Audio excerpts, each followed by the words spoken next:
We're not just a nation of immigrants. We are a nation of refugees. From Interfaith Alliance, this is The State of Belief. I'm Interfaith Alliance President, Reverend Paul Brandeis Raushenbush in New York City. This is a problem we get in. We don't know our history, and we don't know our story. Reverend Thomas L. Bowen is a distinguished pastor, social justice advocate, and community leader renowned for his unwavering commitment to uplifting marginalized communities and promoting social equity.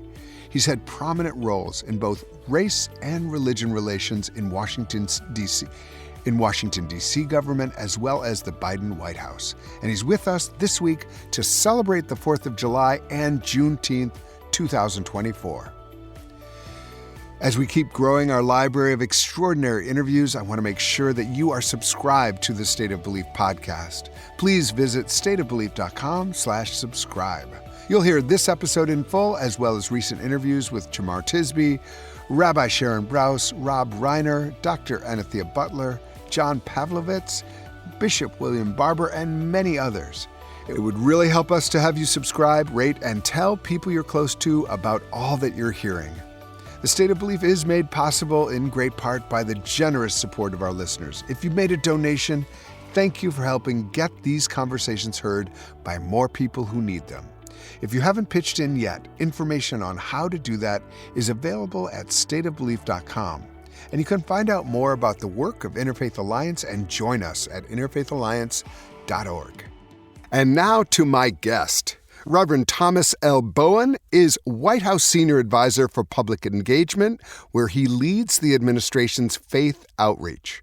Previously, he served as the Director of African American Strategic Engagement in the Executive Office of D.C. Mayor Muriel Bowser, and held dual roles as the director of both the Mayor's Office on African American Affairs and the Mayor's Office of Religious Affairs, earning him the title of D.C.'s pastor.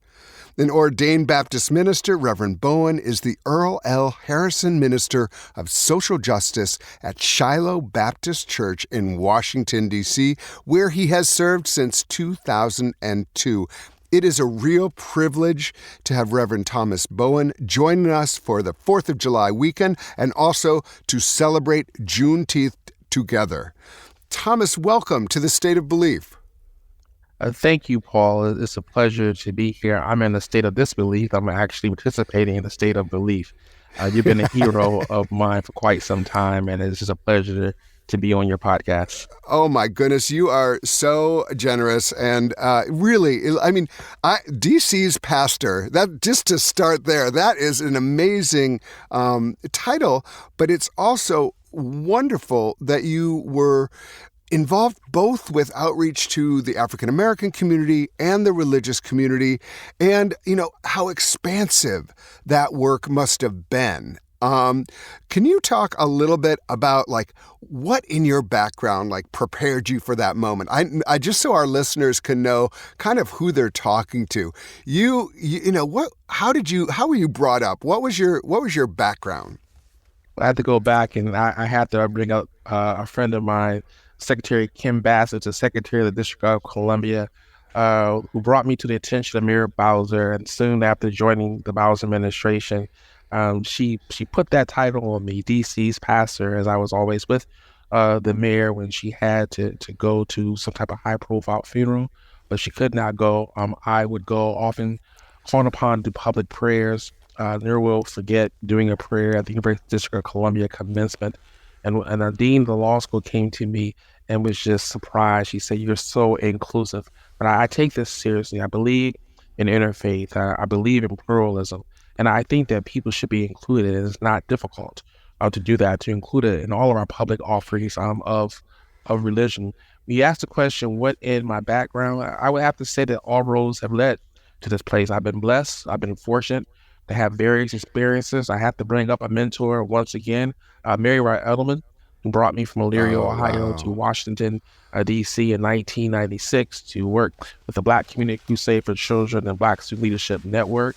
It's there that I met Sam DeWitt Proctor, William Sloan Kaufman, Eileen Lender, and then she had me working with some young seminarians as a part of our summer Institute for Child Advocacy Ministry. Among those young seminarians that I worked with during those days were some people that you kind of know: Raphael Warnock, Otis Moss, the third, Lorena Parrish, and the others. Oh So my goodness. never knew that was setting me up for where I am now. But all the experiences I've been blessed to have gone to a Morehouse College, and to be with individuals like an Eddie Glaude. Mm. It's just, yeah, I am the result of all of the sacrifices of my parents and experiences that have been afforded to me. Oh, there are some who know exactly the names you just mentioned. There like me. I mean, every one of those names holds such a rich, a repository of wisdom, of courage, of commitment, of social prophecy. In the sense of they are all prophets. So I think that's wonderful. Now tell me about, where did you grow up? Where did you come up? Were you from Chicago area, or where were you? I don't know. It's a small town called Elyria, about 24 miles west of Cleveland in Lorain Oh, County, okay. where Yeah. Toni Morrison was born, where Oh, wow. Howard Thurman pastored at Mount Zion. Because of that, years ago, before moving it to Vanderbilt, there was an Oberlin School of Theology. Time Magazine called the area some halfway between everywhere and nowhere. But it's a small town. Well, it's in Cleveland is, also I think there's a tradition there, because I think Otis Moss was raised there, and his father was pastor of a church there. So there's, I'll bet. one of the things that just you saying this just reminds me, all across the country are these spots of rich wisdom that, like, if you just look around and excavate, and we're I'll accuse myself of this, we sometimes see what's in front of us, and we see it at a superficial level, and we don't know that if you go down just a couple layers of a generation, even generations now, but even generations past, and what they fought for and what they stood for and what they really, it's amazing. So I just love that you're bringing all these names in there, because no one does it by yourself. And I bring up names all the time on this show of people who kind of woke me up in a way, and said, okay, this is another way to do this, and it's an exciting way to be introduced. And I just think it's a wonderful way for us to think about your work now.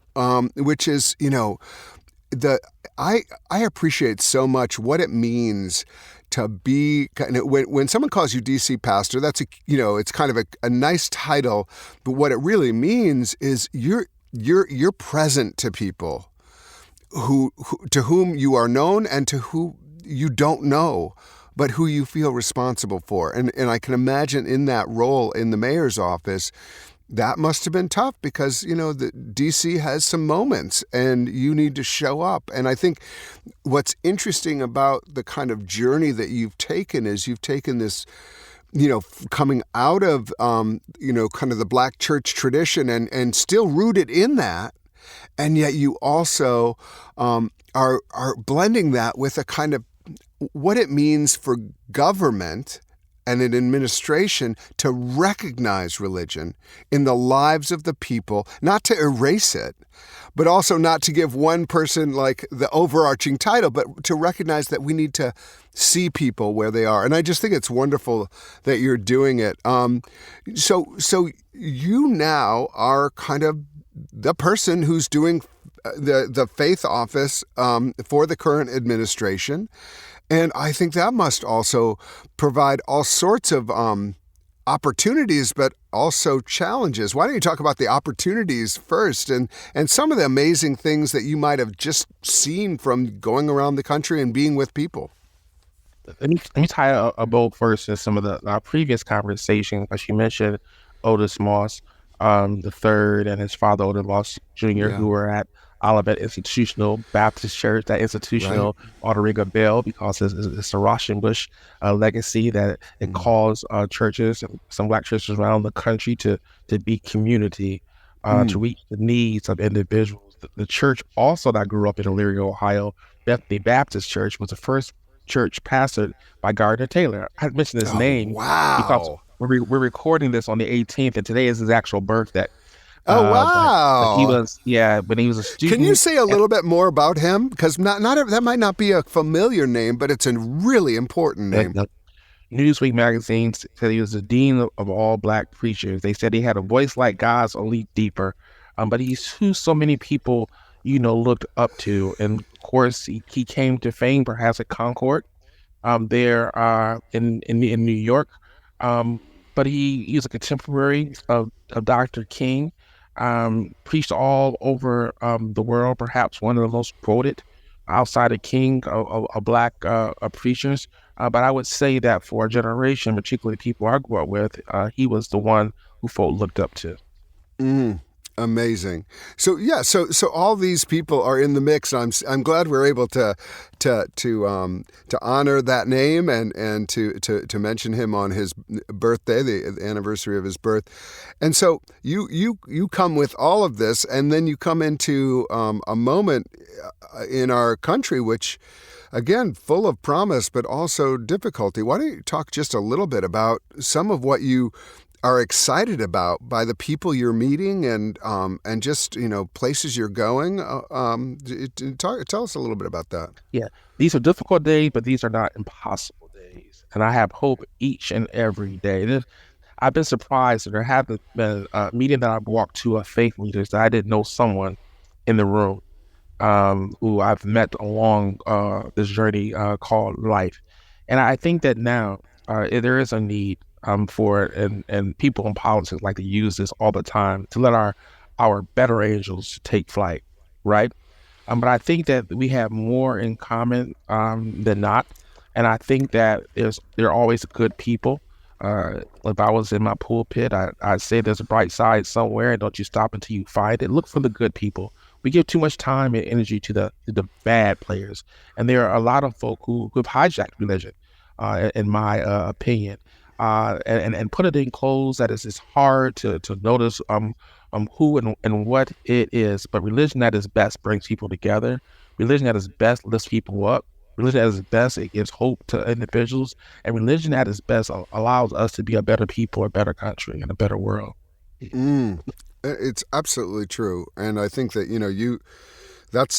what you just like kind of encapsulated, like a lot of our life's work, I mean, which is acknowledging that a lot of time religion is not helping, but it can be that. I like to say it can be a bridge, not a bludgeon, a source of And liberation, not subjugation. And it's up to those of us who take it seriously to help make that true for people's lives. people have weaponized religion when it ought to That's right. be, it ought to be medicine. It ought to be a Oh, prescription for that which ails mm, us. But there are mm, some who are so bent on making it otherwise. yeah. I mean,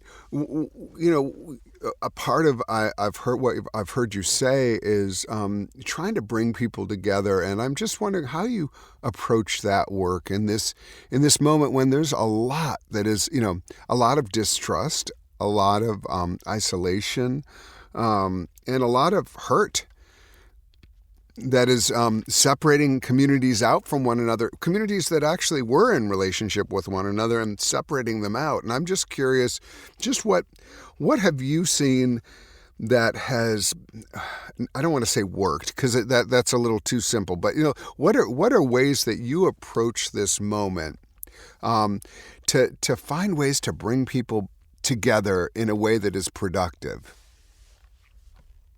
Well, once again, I start off with hope.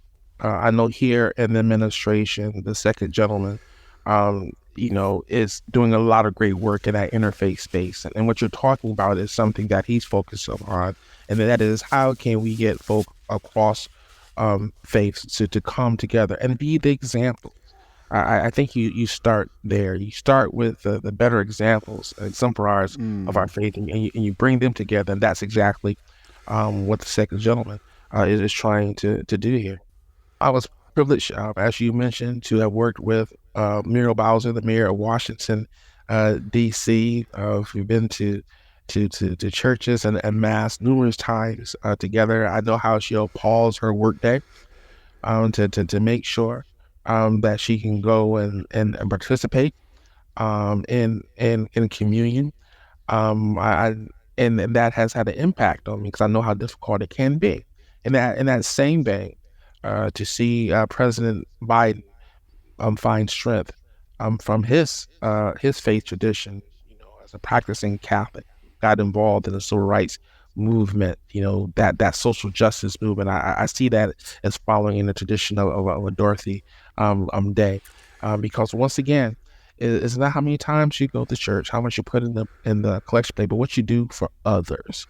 And I think that's what guides him. That's his North Star. His faith that points him in a direction that tells him that things may get difficult, that weeping may endure for a night, but joy comes in the morning, and to put his hands to the plow to make sure that he can usher in that type. I always have a smile on my face when I hear the recollections of the nuns and priests who taught him in school, and how since then he's tried to walk his faith. And I think that's what all of us should do, to walk our faith, not to get others to walk our faith, but that we ourselves have to walk our faith. Right. Well, and he's experienced a lot of heartbreak. I mean, I think any parent who has lost a child, Yes. there's nothing I think worse than that. And he has had to lean into, I think, his faith and his community in order to recover from that and to be strong and to offer comfort to others, I think. Yes, and that points back to that song that we've been endured for a night, but joy comes in the morning. That can help you through many a crisis, through illness, violence, through injustice, the economic hardship. That we can rely on faith, and we can rely on each other. Yeah. Yeah, so important, and that's, it's important to recognize that's, for most people in America, that's how faith is operating. Who are religious. They're not trying to weaponize it. It's helping them get through, and it's helping them to it's inviting them into being a better person, better angels, as you mentioned earlier, and I just I wish that for everyone, and I think that's an example we can use about how faith can be so beneficial, both as a bridge to others, but also to help ourselves be people who are generous and also community minded and with an open heart and an open spirit. So it's so important. And then that's what the president says. What are our values? And the values that he lifts up, he then makes that obvious turn that these are also American values. Loving your neighbor, that's an American value. If we only knew that one thing, if we only looked up that one verse, loving our neighbors, that becomes our project for the next decade. How to love our neighbor. I think that would make us a better people. One of the things we're talking about in our work is religious freedom, and what does it really mean in a moment where frankly, that phrase sometimes gets weaponized too. Religious freedom for me, but not for thee. And what? So how do you imagine that religious freedom operating in 2024 America? One thing I'm concerned about is when we use religion to justify our discrimination, right? Just to justify our sexism, if you will. I think religious freedom, when we stop at freedom, means that I want for myself what I want for my neighbor. In that Christian context, we find that in Scripture, right? Love your neighbor as yourself. Which boils down to, and I heard someone talk about it in this way, that the same schools I want on my side of town, I want those same schools on the other side of town for someone else.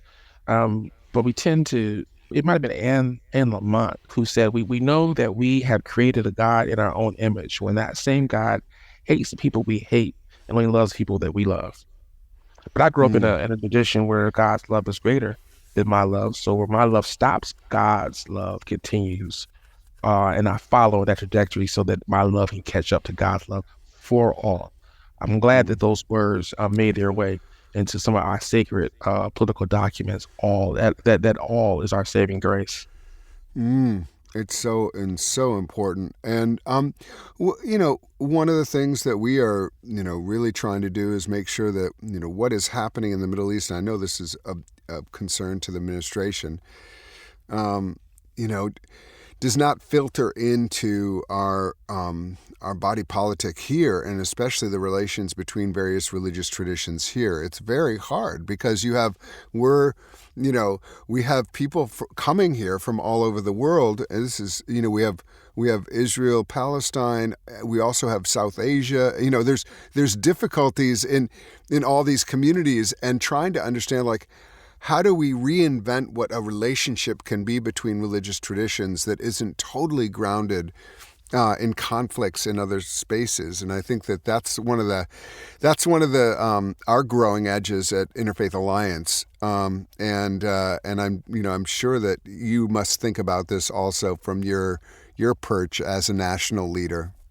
One of my favorite musicals is Hamilton, and I love that song "Immigrants, We Get the Job Done." But I Mm. think that when it comes to our country, that when we use the word immigrants, um, what comes to mind oftentimes, particularly depending upon which way you're coming to the United States, it's almost like a cruise ship. But we're not only a nation of immigrants; we are a nation of refugees. I think we Mm. need to examine that and look at that because when you put that image in your mind, you see that people are leaving something. And oftentimes we look at folk and our policy doesn't even reflect this that much. But as we speak, I'm glad that the administration and at least of our president is looking at recognizing as citizens those spouses of those who have become citizens. But people are coming here for something. There's something that makes them leave their family and then come. And I think that we need to look at that and these are stories. These are that our Mm. history as a nation. This is a problem we get in. We don't know our history, and we don't know our story, and there's certain aspects of it. But we're not just a nation of immigrants. We are a nation of refugees. Mm. I think that is so important. I mean, honestly, I'm getting chills because, one of my great great grandparents literally was a refugee, accused of treason in Europe, and had to leave. It's just an important thing to mention. And it's important to mention, as we think about this time of year, and I'm really eager to talk to you about this. We have July 4th, and we also have Juneteenth. And these are two incredible moments that remind us. You talk about stories, you talk about history. These are important stories to help us understand where we are now. These are not just like, oh, that happened back then. It's also like, how do we recognize what happened back then and how it's impacting today? And I think the July 4th and Juneteenth are really important to be possibly understood together as two stories that are equally important as part of what is currently making America. And so I would love for you to talk about Juneteenth and how you understand Juneteenth as an important story and an important observance in American history and American present. Yeah, I'm glad you asked that question, Paul. Because President Biden and Vice President Harris, they have done so much in their time to advance racial justice. And the president says over and over again, I heard him say it at Morehouse recently, that Black history is American history. Juneteenth is not just a holiday for folk who are Black. It's a holiday for our entire country. That's why it was 3 years ago that President Biden answered Opal Lee's call to make Juneteenth a national holiday. Opal Lee, who I've had the pleasure of meeting.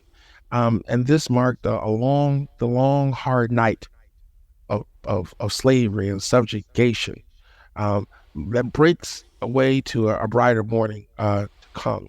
I was reading an article earlier today in the Atlantic that talked about how when Juneteenth was initially celebrated, it was celebrated as a national holiday. It wasn't just folk in Texas and Louisiana, but they had celebrations in New York and other places because we're celebrating freedom. We're celebrating democracy. The fact that our president can make this the first federal holiday since the creation of Dr. Martin Luther King Jr. holiday 41 years ago in 1983, it speaks volumes, and I think it points us in the right direction. Because there are some who want to take things out of our history books.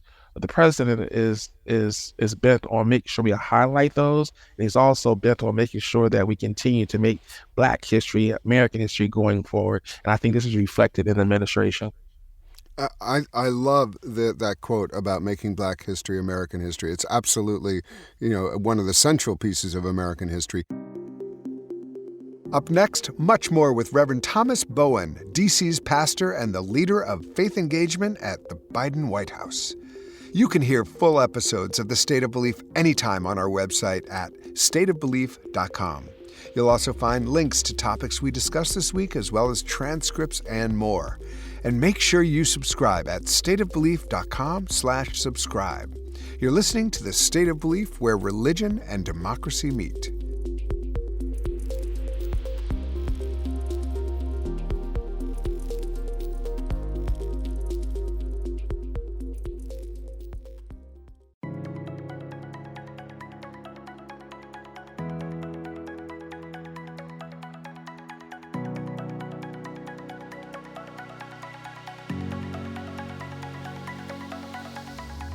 Welcome back to The State of Belief. I'm Interfaith Alliance President, Reverend Paul Brandeis Raushenbush. My guest is Reverend Thomas L. Bowen, who leads the Biden administration's faith outreach efforts as Senior Advisor for Public Engagement. Can you remind us, for those of us who, are still learning the story, I think it's worth mentioning, what does Juneteenth actually celebrate? What is the story of that inspires Juneteenth?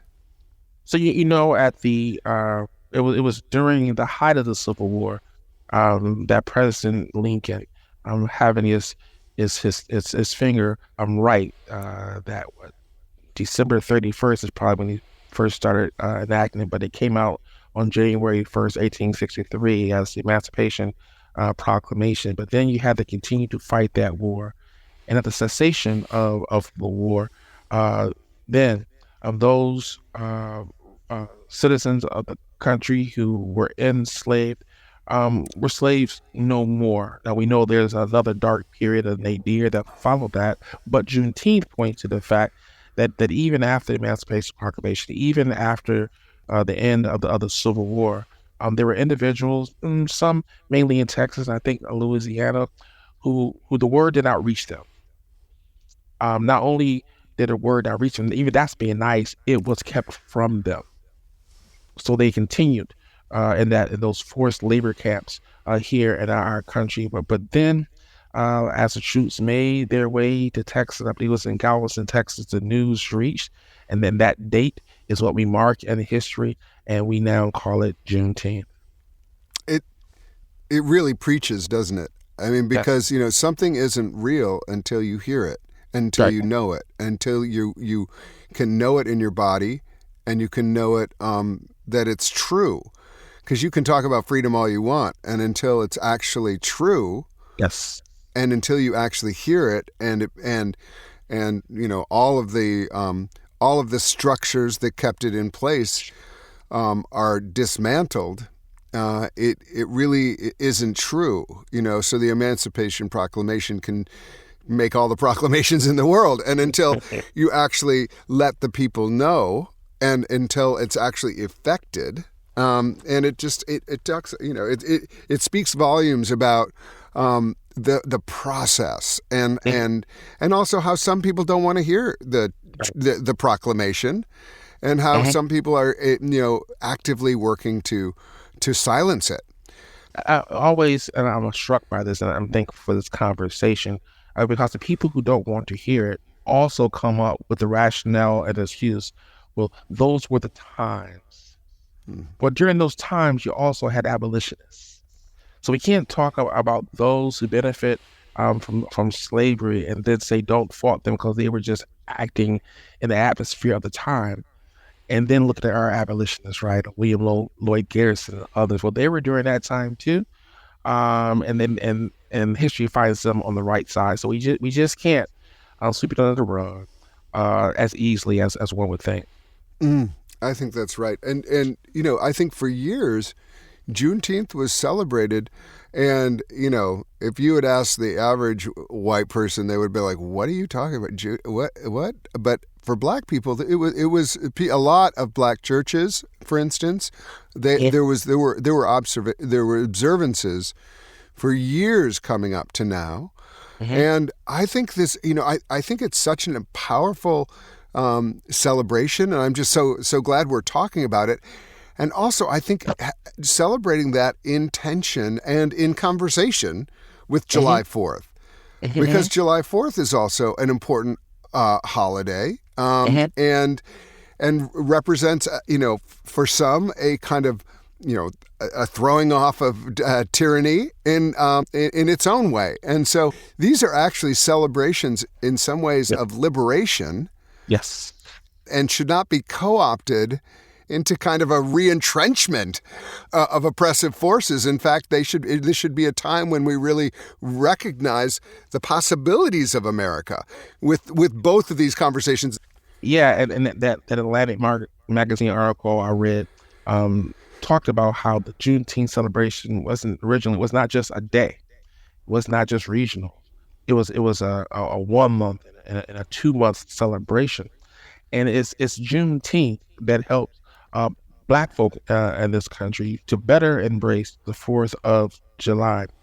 The greatest American to live in the 19th century, Frederick Douglass, lived in Anacostia here in Washington, D.C., has that famous speech, "What is the 4th of July to me?"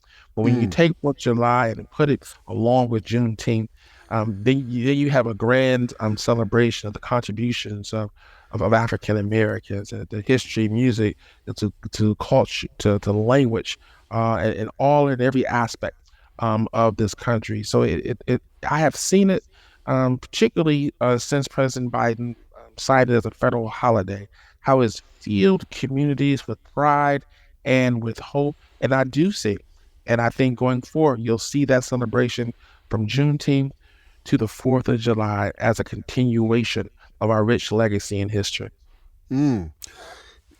Talk to me about how you imagine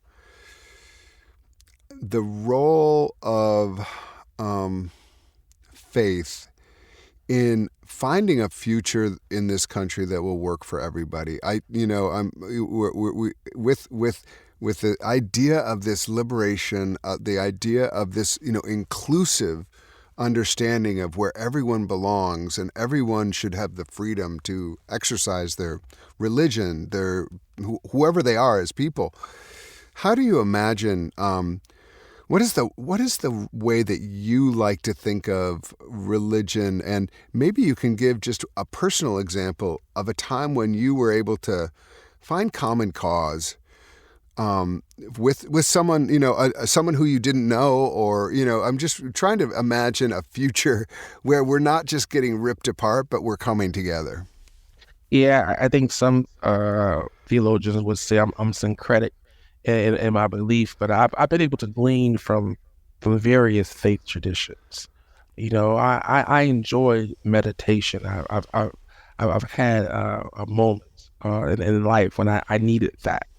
I know it to be a sacred tradition. I've learned a lot over the years from experiencing and participating in Ramadan, and how it's about the other, and how it builds community. I've learned a lot from my Jewish sisters and brothers, my Jewish siblings, about family being a center point of holidays. And because we have to be careful in our country, because some of we started off as religious holidays have, been overcome eclipsed by the secular observation of said a holiday. But I think that particularly in our high holy days, and we look at the essence of our faith, there's something that we all can learn and gain, and that's been the story as it relates to my life. And when it comes to my religion, when I'm sure some Baptist pastors might take issue with this, is it's not how many times I go to church during a month.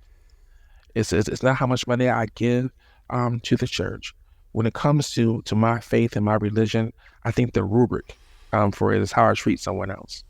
Religion is nothing if I treat someone in a way that denies their humanity. We are made, as the Jewish theologian Martin Buber has said, in the Imago Dei, the very image of God. We have to see that in each and every person that we see. We have to see the possibility, even when they're having other bad days. So I think that it humanizes us in a great degree. And all of my interactions with people of various faith traditions have helped me to understand this. That's just so beautifully said, and so much reflected in my own experience. Where I'm so grateful that I was raised the way I was raised in a church, and learning the language through my own process of need and also curiosity, learning the language of Christianity and the experience of that. And yet, my closest cousins are my Jewish cousins. I've got, so many good friends across all different traditions, including, secular humanists who are some of the most moral and ethical people who I know, and who root that in their own sense of ethics that they've developed and also have inherited from the great philosophers and others. And so, there's such a rich resource and tapestry in this country that if we actually imagine it together, it's beautiful. And so I think that's another part of the 4th of July. In some ways, we can really celebrate that. It's one of the things that the founders of the country got most right. I'll thank Ibu Patel for saying that first in my presence, but I think he's absolutely right. We got that most right, that we would not try to curtail exercise of any one faith, nor would we try to put one faith over and above any other faith. And that was a radical experiment at the time, and it still is radical. And so, especially when you see a lot of these folks out there who are, Christian nationalists and others who want to say, oh no, this has to be a Christian nation. And by that they mean, of course, they don't mean you. And they don't mean me, they mean them. They mean they're everything they hold dear is what they mean as a Christian nation. They do not, they're not talking about Howard Thurman or King or Raushenbush or Dorothy Day or any of that. They're talking, exactly about them. And so I think they're not even talking about Billy Graham. No, that's right. Maybe Franklin, but not Billy. Right. Do you, do you imagine, you have, what I love about your career, and it actually mirrors mine a little bit, is all these different ways to do ministry. There's so many. That's the reason, when I was at Princeton, where I was associate dean of the chapel and religious life, and all these kind of very ambitious people. And I would ask everyone, have you thought about seminary? No matter what tradition they were. I was because you can do so much with religion and blending it with science, blending it with sociology, anthropology, politics. There's so many things you can do when you think about it. I'm curious if you've been, I suppose this is a bad thing to ask someone who's actually at the pinnacle of anybody. You're at the White House, you're already doing an amazing thing. But what is the thing that you haven't done yet that you can really imagine? That could be a next chapter for me. Do you have something in mind that's needling? I'm not trying to get you fired from anywhere. I'm just saying, for me, I'll tell you what it is for me. I have yet to pastor a small church. And I still have in my mind, what would it be like to be, I've worked in churches and I've been an associate pastor and all that. I've never had a small church, a small congregation that I was really responsible for that community. And I'm wondering, like, am I just never going to do that? Like, it's a chapter I can imagine someday, like, but I don't know if it will ever happen. Is there anything like that for you? And so, when I look at ministering in a large picture, I've always drawn inspiration from my being mentored earlier by Wright Edelman, who was always bringing what she believed to be the great preachers, but I knew the greatest of preachers to be Mary Wright Edelman. But I look at lives of folk like her, and like the same with Proctor, who was involved in the Peace Corps, who worked at Rutgers, who pastored at the great Abyssinia. We know the many splendid possibilities who could be seen in conversation with a Bill Moore, who's a great theologian and preacher in his own right, in my estimation. But there's so many ways to learn. I learned this via my stop at University of Chicago, and then learning and talking about public theology and how theology makes its way out of the academy into the street. I was of the belief that many folk and many career can benefit. Here in D.C., the chief of police is also a minister in her church. We've seen, Senator Danforth. We see that the James Clyburn had ascertained such things. We see it in Emmanuel Cleaver. I think there's so much to benefit from a theological a training that is different than how we see it being played. That we, that it kind of brings you along in a way that others who want to turn this country into a certain type of religious entity, which I believe it was never meant to be. But when I it Scripture says, "It does not yet appear what we shall be."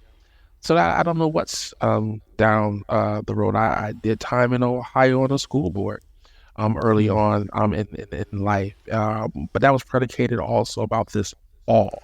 Thinking about something other than myself, thinking about people who are different than myself, wanting to be as inclusive as possible, because that's the way to protect our freedoms, is to make sure that others have the same exact freedoms to be whoever they are. So where do you go from here?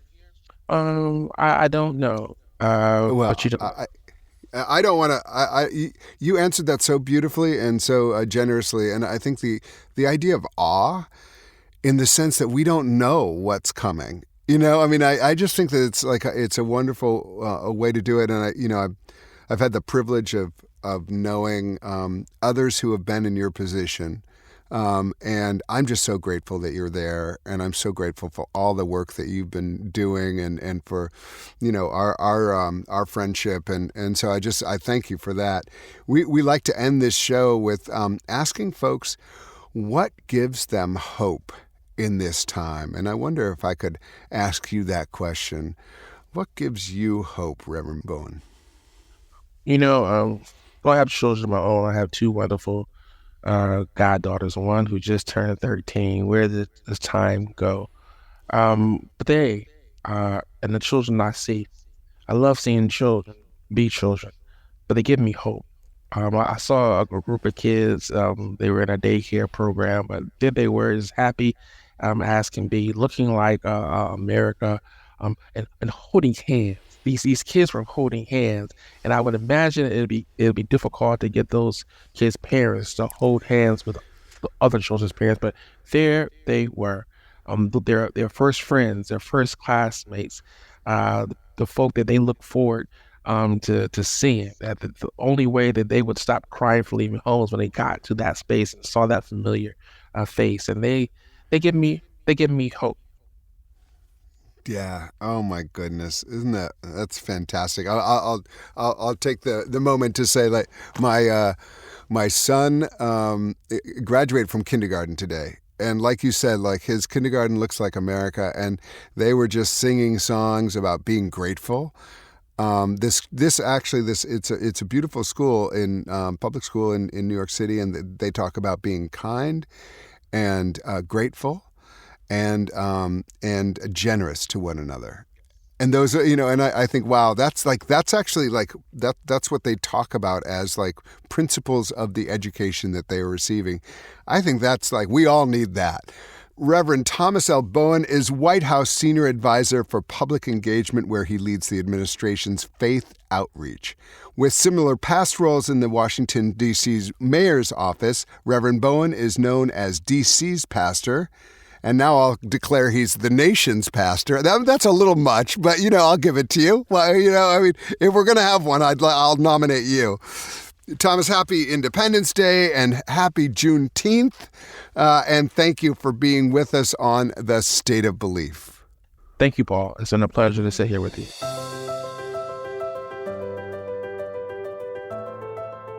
So on July 4th in 1776, the founders declared independence. And declared independence from what? Declared independence from a king who was given absolute power because of his position and could really do anything. And the folks who lived in the United States, at that point not the United States, the colonies, said no. And this year, 2024, we have a Supreme Court that has just granted immunity to presidential actions. And so just reflecting on this moment we're in when we were never meant to have a king who could do anything. And I'm very sorry for what has happened with the Supreme Court. And just lamenting that on this July 4th. I'll also say that what the Declaration of Independence also indicated that we all had a right to be happy, to life, liberty, and the pursuit of happiness, and that no one could dictate, no king, no president with immunity could dictate to us what our happiness is and our liberty is. And so on this July 4th, 2024, as I am in New York City, surrounded by people who come from around the world, and all of whom are simply looking for the freedom to life, liberty, and the pursuit of happiness. I want to recommit myself to those principles. And even as we celebrate independence, I want to underscore our sense of interdependence on one another, because it's only through interdependence that we will be able to have true freedom, and that all might enjoy happiness as understood in their own way. So to you, my neighbor and friend, I wish you a celebratory July 4th. I am pleased that we now have Juneteenth as part of our celebration of July 4th, because really pursuit of happiness and liberty really should mean everybody.